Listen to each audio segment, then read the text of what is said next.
ರಾಜ್ಯ ಉಪಚುನಾವಣೆ ಫಲಿತಾಂಶದ ಬಗ್ಗೆ ಸಿಎಂ ಸಿದ್ದರಾಮಯ್ಯ ಅವರು ಮಾತನಾಡಿದ್ದಾರೆ.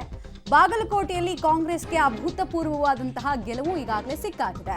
ದಾವಣಗೆರೆಯಲ್ಲಿ ಗೆಲುವಿನ ಬಗ್ಗೆ ವಿಶ್ವಾಸವನ್ನ ಕೂಡ ವ್ಯಕ್ತಪಡಿಸ್ತಾ ಇದ್ದಾರೆ. ಅಲ್ಲಿ ಸ್ವಲ್ಪ ಜಿದ್ದಿ ಕಾಣಿಸ್ತಾ ಇದೆ. ಆದರೂ ಗೆಲುವು ನಮ್ದಾಗುತ್ತೆ ಅಂತಿಮವಾಗಿ ಅಂತಿದ್ದಾರೆ. ಜೊತೆಗೆ ಸರ್ಕಾರದ ಅಭಿವೃದ್ಧಿ ಕಾರ್ಯಕ್ಕೆ ಇದು ಸಂದಂತಹ ಜಯ ಅನ್ನೋದನ್ನ ಸಿಎಂ ಈಗಾಗಲೇ ವ್ಯಾಖ್ಯಾನಿಸ್ತಾ ಇದ್ದಾರೆ.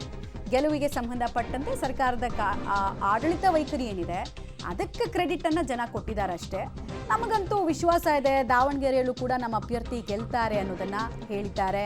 ನೋಡಿ, ಗೆಲುವು ಸೋಲಿನ ಲೆಕ್ಕಾಚಾರ ಕೂಡ ಮುಖ್ಯಮಂತ್ರಿಗಳಿಗೆ ಉಪಮುಖ್ಯಮಂತ್ರಿಗಳಿಗೆ ತುಂಬಾ ಇಂಪಾರ್ಟೆಂಟ್ ಆಗುತ್ತೆ. ಒಂದು ಕಡೆ ಅಂತೂ ಆಲ್ರೆಡಿ ಗೆದ್ದಾಗಿದೆ.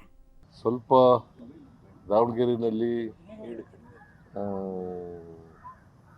ನಮ್ಮ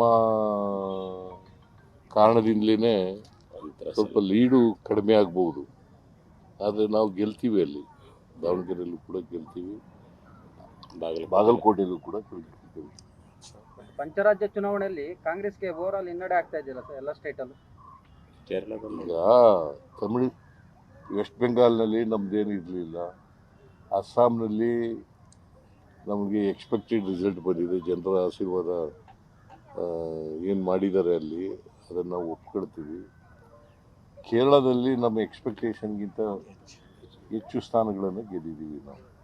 ನಾವು ಸುಮಾರು 76ರಿಂದ 80 ಗೆಲ್ತೀವಿ ಅಂತ ಹೇಳಿದ್ದೆ. ಈಗ 95ರವರೆಗೂ ಕೂಡ ಗೆದ್ದಿದ್ದೀವಿ, ಮುನ್ನಡೆ ಸಾಧಿಸಿದ್ದೀವಿ.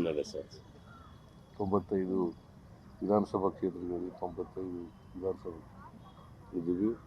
ಬಹುಶಃ ವೆಸ್ಟ್ ಬೆಂಗಾಲ್ನಲ್ಲಿ ಆಡಳಿತದ ವಿರೋಧಿ ಅಲೆ ಇರಬಹುದು ಅಂತ ಅಂದ್ಕೊಂಡಿದ್ದೀನಿ ನಾನು. ತಮಿಳುನಾಡಿನಲ್ಲೂ ಕೂಡ ಆಡಳಿತ ವಿರೋಧಿ ಅಲೆ ಇದೆ ಅಂತೇಳಿ ಅಂದ್ಕೊಂಡಿದ್ದೀನಿ.